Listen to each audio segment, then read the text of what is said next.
Hello children, hope you all are fine by the grace of God.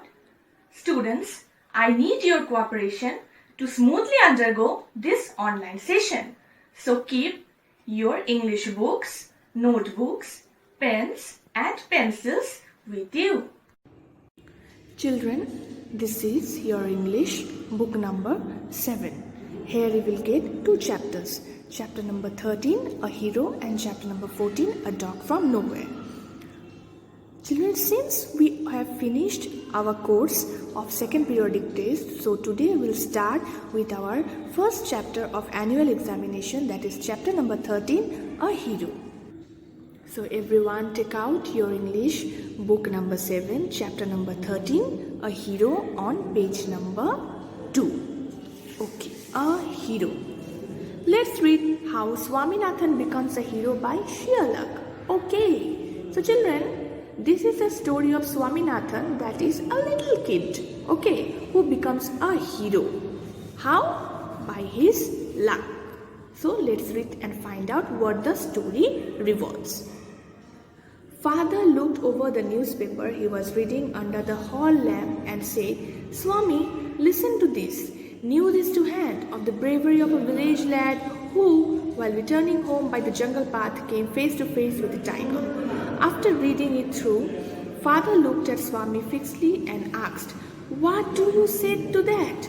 Swami said, "I think he must have been very strong and a grown-up person, not at all a boy. How could a boy fight a tiger?" So children, Swaminathan was a little boy who was sitting beside his father, and his father was reading a newspaper, and there he found a news that a village boy, while returning from home, he came face to face with a tiger, okay, and he fought with the tiger. So Swaminathan, since he was a little kid, he thought that, yes father, that's a very good news, indeed a very bravery act, but I think that must be a man who had fought with the tiger, because it is impossible for a boy to fight with a tiger. How could a boy fight with a tiger? "You think you are wiser than the newspaper," father sneered. "How can it be, father? Suppose I have all the courage, what can I do if a tiger should attack me? Leave alone strength. Can you prove that you have courage? Let me see if you can sleep alone tonight in my office room." A frightful proposition, Swami thought. He had always slept beside his granny. He hoped at first that his father was only joking. He mumbled weakly, "Yes, from the 1st of next month I'll sleep, father, alone." "No, you must do it now." Swami's father sat gloomily. So children, as there was a conversation between Swami and his father, so his father told Swami that, "You are saying that you are brave. I don't know whether you have the courage to sleep alone tonight or not. So you do one thing. Tonight you sleep alone in my office room." Then Swami had thought to himself that he always used to sleep beside his grandmom, that is granny. And he thought that he didn't have the habit of sleeping alone at all. So suddenly if he sleeps alone that night, then how will it be? He would be afraid. But as he had told his father that he is courageous, he can't show that he is afraid to sleep alone. So what he did? Let's find out. Swami's father sat gloomily gazing at the newspaper on his lap. Swami rose silently and tiptoed away. Granny was sitting up in her bed and remarked, "Boy, are you already feeling sleepy? Don't you want a story?" Swami threw himself on his bed and pulled the blanket over his face. Granny said, "Don't cover your face. Are you really very sleepy?" Swami leant over me and whispered, "Please, please, Granny, don't talk to me and don't let anyone call me even if the house is on fire. If I don't sleep at once, I shall perhaps die." He turned over, curled and snored under the blanket. Now children, Swami was very clever as well as afraid. He thought that his father was busy reading the newspaper. Then he should silently get up and go to his bed beside his granny to sleep. And he actually did so. and when he was about to sleep, he covered his face with his blanket. Then his grandmother asked him that, "Are you too much sleepy? Don't you want a story tonight? Why are you doing like that? Why are you covering your face?" Then Swami said that, "Yes, grandmom, I am really very much sleepy. Please don't call me. Even if the house is on fire also, don't you please call me and wake me up, because I will have to sleep or else I will die. I am extremely sleepy." So presently father came and stood over him. "Swami, get up," he said. Swami stayed and groaned as if in sleep. Father said, "Get up, Swami." Granny pleaded, "Why do you disturb him?" "Get up, Swami," he said for the third time, and Swami got up. Father rolled up his bed, took it under his arm and said, "Come with me." Swami looked at his granny, hesitated for a moment and followed his father into the office room. On the way, he threw a look of appeal at his mother and she said, "Why do you take him to the office room? He can sleep in the hall, I think." "I don't think so," father said, and Swami slunk behind him with bowed head. "Let me sleep in the hall, father," Swami pleaded. "Your office room is very dusty and there may be scorpions behind your law books." "There are no scorpions, little fellow. Sleep on the bench if you like." "Can I have a lamp burning in the room?" "No, you must learn not to be afraid of darkness. It is only a question of habit. You must cultivate good habits. Will you at least leave the door open?" "All right, but promise you will not roll up your bed and go to your granny's side at night." Swami was pained and angry. He hated the newspaper printing the tiger story. As the night advanced and the silence in the house deepened, Swami remembered all the stories of devils and ghosts he had heard in his life. A ray of light from the street lamp strayed in and cast shadows on the wall. Through the stillness, all kinds of noises reached his ears: the ticking of the clock, rustle of trees, snoring sound, and some vague night insects humming. Swami hurriedly got up and spread his bed under the bench and crouched there. He shut his eyes tight and encased himself in his blanket, and unknown to himself fell asleep, and in sleep was racked with nightmares. A tiger was chasing him. He desperately tried to escape, but his feet would not move. The tiger was at his back, and he could hear its claws scratch the ground. Swami tried to open his eyes, but his eyelids would not open, and the nightmare continued. Swami groaned in despair. Okay. So children, as I have told you that Swami quickly went near his granny at his bed and was trying to fall asleep. But to his utter surprise, his father came and his father started calling him. So when his father started calling him to get up, he didn't get up. He was acting as if he was deeply sleeping. His mother, that is his father's mother, that means his granny, said to his son, that is his father, that, "Why are you disturbing Swami? He is sleeping. Can't you see?" Then his mother said that, "No, mother, I'll have to get Swami up tonight." Then his father called Swami for the third time and Swami got up. And as decided, Swami's father took all his beddings and all and took Swami where? To the office room. Then Swami was saying to his father that, "Father, let me sleep from next day. And see, your office room is very much dusty and there might be scorpions as well. It wouldn't be nice to sleep." Then Swami's father said that, "No, my room is not at all dusty and there are no scorpions at all. You can easily sleep there and you can sleep on the bench if you want." Swami had no other option but to listen to his father. Then he said that, "Father, at least can I keep the lamp here so that there are some lights in the room?" Then his father said that, "No, son, you will have to sleep alone in the darkness so that you are not afraid of it. You will have to tonight be courageous and prove yourself that you are brave." So, as decided, his father went to his room. Swami was very much afraid. Okay, he was trying to sleep, but he couldn't sleep. So what did he do? He shut his eyes tight, okay, so that he could not open his eyes. And Though he was sleepy, but that time he couldn't sleep because he was getting some nightmares. Nightmares means he was getting some scary dreams, okay, at night, and he was feeling some kind of scary noise. What was the noise?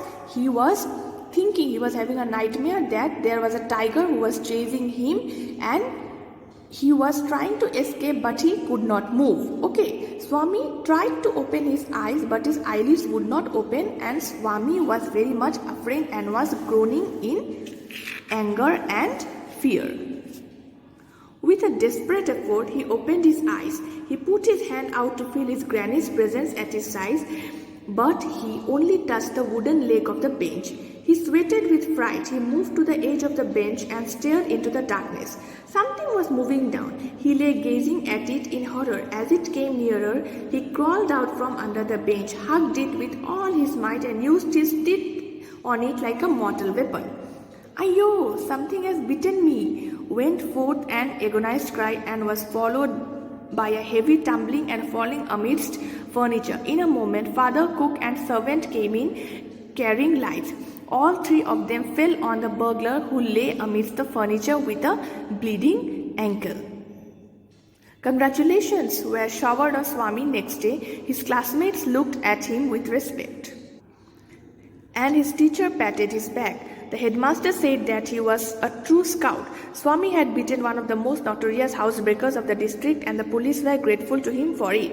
The inspector said, "Why don't you join the police when you are grown up?"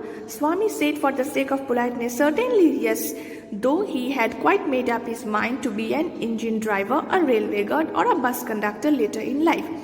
When he returned home from the club that night, father asked, "Where is the boy? He is asleep already." "He didn't have a wink of sleep in the whole of last night," said his mother. "Where is he sleeping?" "In his usual place," mother said casually. "He went to bed at 7:30, sleeping beside his granny again." Father said, "No wonder he wanted to be asleep before I could return home. Clever boy." Okay, children. So children, as you know that he was very much afraid. Okay, and suddenly his eyelids opened and he could see a shadow, and he had found some sound. What did he do? He got down and he beat on someone's leg, and there was a huge hue and cry that someone had bitten my leg. Ayo! Okay, then everyone, including his father, entered the office room, and everyone, what did they do? They fell over that man, and that man was none but a burglar. Okay, and who is that burglar? That burglar is a housebreaker. Okay, he used to go to everyone's house to steal. So each one of them, what did they do? They were awestruck to find Swami's bravery. The next morning, he was called to the police station, and the police were also very happy. His classmates were very much applauding him. His teachers patted on his back. His father, grandmother, everyone was very happy to find his bravery. And the police said that, "Bravo to you, little kid. Swami, you had helped us catch red-handed a very bad burglar or housebreaker who was on our wanted list for a very long time, whom we wanted to catch since a long time, but we couldn't. And so you finally made the work very easy for us. Now why don't you do something? You could become a police, you could join the police when you grow up." Then Swami was very clever. He said that, "Yes sir, I would love to." But actually he wanted to become a railway driver or an engine driver or a bus conductor at later in his life.